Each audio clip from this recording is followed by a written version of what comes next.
Bonjour YouTube, c'est Tardev et on se retrouve aujourd'hui de nouveau sur la plateforme Coding Game pour un nouveau puzzle qui sera le puzzle Ghost Legs. Quel est l'objectif de ce puzzle? Donc en fait le Ghost Legs est un jeu de loterie connu en Asie où on va devoir associer des lettres en entrée à un chiffre en sortie.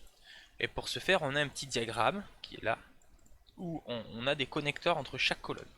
Donc si par exemple on prend la lettre A, on va devoir descendre la lettre A, on va arriver ici où on a un connecteur, ce qui fait qu'on va arriver sur la lettre B.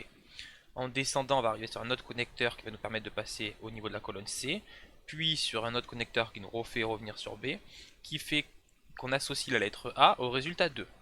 Si on fait pour B, nous descendons jusqu'à ce connecteur là, on passe sur cette colonne et on associe B à 1. Et pour C, on descend, on arrive ici, puis on repasse là, puis avec ce connecteur, on revient ici, ce qui nous permet d'arriver ici et qu'on associe C à 3.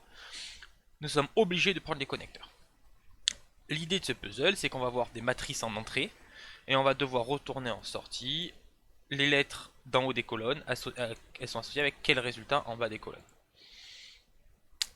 Pour ce faire, qu'est-ce qu'on va avoir? En entrée, ils vont nous donner deux entiers qui vont être la largeur et la longueur du diagramme. Et ensuite, les H lignes suivantes, donc toutes les lignes qui correspondent à la hauteur, vont être le diagramme en lui-même. On voit que les lettres d'entrée et les lettres de sortie sont intégrantes du diagramme. C'est-à-dire que là, on a vraiment 7. On voit que la première, c'est ici, puisque 2, 3, 4, 5, 6, et la septième, c'est ça. Donc les lettres d'entrée et les résultats de sortie. Alors je dis les lettres, mais on pourra voir qu'il n'y a pas forcément que des lettres en entrée et en sortie, pas forcément que des chiffres. Mais les caractères qui sont en entrée et les caractères qui sont en sortie sont considérés dans le diagramme.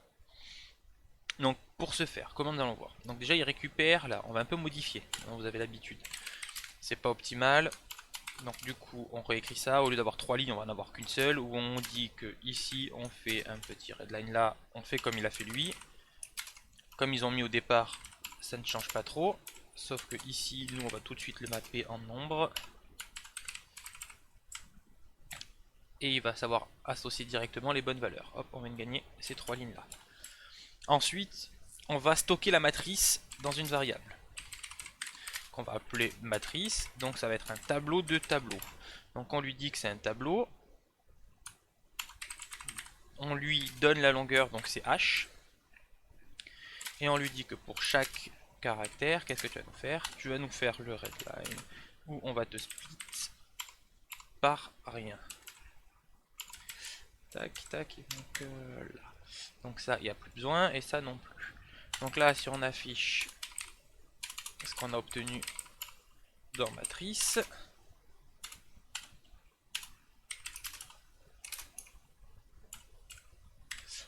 et qu'on lance pour... Alors l'exemple simple, généralement le premier c'est celui qu'on a là. Qu'est-ce qu'on a? On voit qu'on a récupéré A, puis B, puis C, puis en fait c'est cette ligne là. Donc on voit qu'entre chaque caractère, on a deux espaces vides. Qui correspondent en fait à ces deux espaces qui sont là, qui peuvent être faits par les connecteurs. Derrière, on a ces trois caractères qui sont là, puis en fait on a ces trois caractères avec les deux connecteurs. Donc c'est bien cette ligne là. Ensuite, on a les deux connecteurs à la fin, et après on a encore de nouveau les deux connecteurs à la fin, donc c'est bien ces deux lignes là. Ensuite on a une ligne sans connecteur, c'est bien celle-là, puis on doit se retrouver avec du 1, 2, 3. Donc on est bien sur ce graphique là. Alors c'est moins visible comme ça, mais on est bien là-bas. Comment on va faire pour trouver? Ce que je vous propose, c'est qu'on va parcourir chaque début de colonne. Donc on va prendre la lettre A par exemple dans cet exemple là, et on va descendre et on va voir où ça l'associe. Et on va faire ça pour tous les caractères d'entrée. Comment on va faire? On va devoir boucler où, alors, J va correspondre à la colonne. On a l'habitude que I, d'habitude, c'est les lignes, J, c'est les colonnes. Donc, on va partir avec J qui est égal à 0. Tac. Et on va lui dire, tant que J est inférieur, donc là, alors, je dis J, est-ce qu'on part sur J avec les colonnes ou pas? Donc J sera effectivement sur les colonnes. Donc du coup, tac. On va voir les lignes. Donc, on va les appeler I. Donc I commence à 0. Donc on voit bien que IJ en fait ça va correspondre à la lettre A par exemple dans ce cas là. on récupère tout de suite une partie du résultat. Alors on va créer une variable au-dessus ou on va l'afficher dans la boucle. Non, on va l'afficher dans la boucle, donc on peut la créer directement une variable d'ici, on n'est pas obligé de créer une variable au-dessus. La variable résultat, c'est ce qu'on va afficher à la fin. On peut tout de suite récupérer l'index de départ. Donc l'index de départ, c'est égal à i j. Donc là, par exemple, on va récupérer a.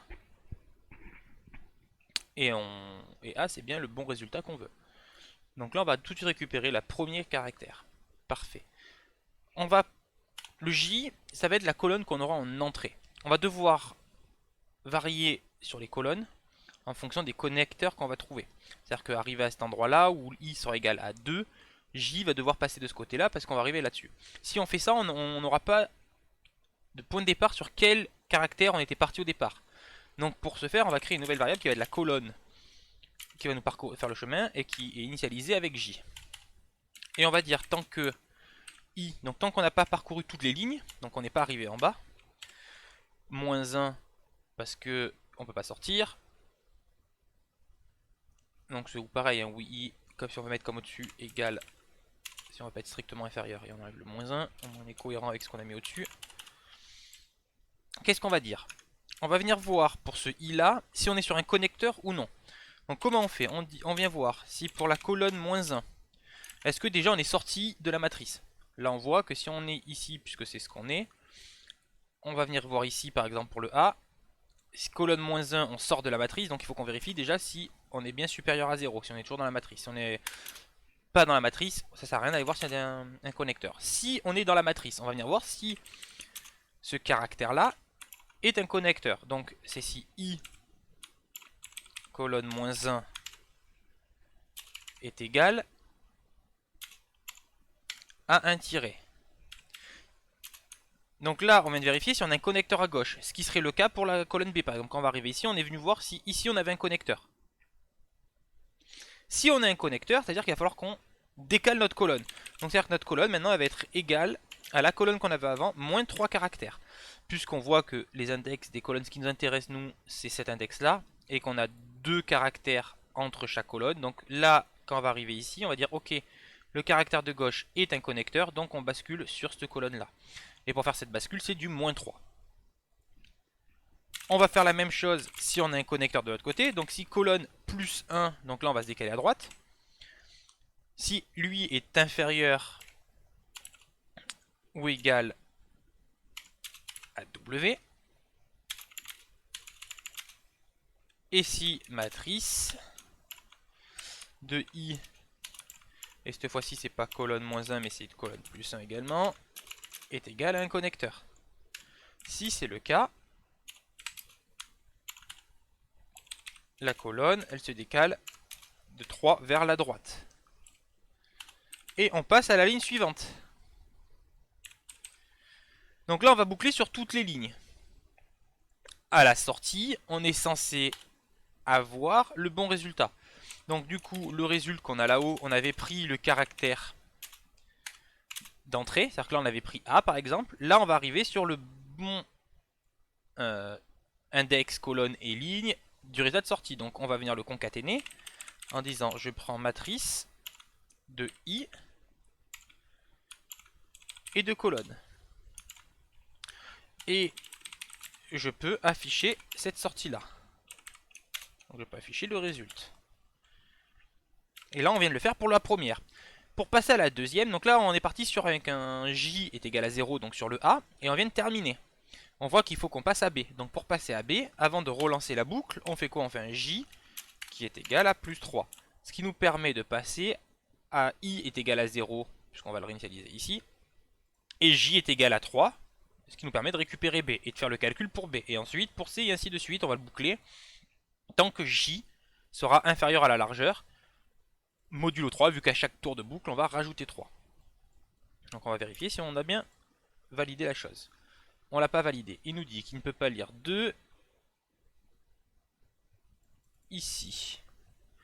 Alors, qu'est-ce qu'on s'est trompé? Donc le I est égal à 2. Colonne, tac tac, col moins 1 est supérieur à 0. de i, j'ai bien mis colonne moins 1. Donc là, tout a l'air d'être bon. Est-ce que je me suis trompé? J'avais mis ça au départ. H, c'est la longueur. Oui, il faut qu'on s'arrête ici, vu qu'on va être en plus plus, et qu'on passe pas sur le i suivant. La dernière caractère n'est pas bonne dans ce cas-là à prendre. Et là, on est bon. On peut vérifier de partout. Non plus. Ah, split of nul de la ligne 7.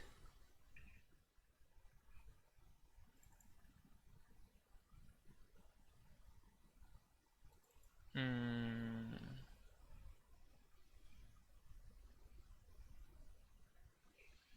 Ah, parce que c'est ici. La première valeur, ça veut dire que là, on n'aurait pas une matrice carrée. Et je me suis trompé dans la première valeur. Il récupère W en premier. Donc ici, c'est W et ici c'est H. Et du coup, c'était pas vu que c'était pas carré cette fois-ci, on se retrouvait avec des valeurs nulles ici. Et là, nous sommes bonnes. Bon, bah parfait. On va vérifier que cet algorithme est validé ici. Nous allons bien valider cet algorithme à 100%. Et on se retrouve demain pour un nouvel épisode.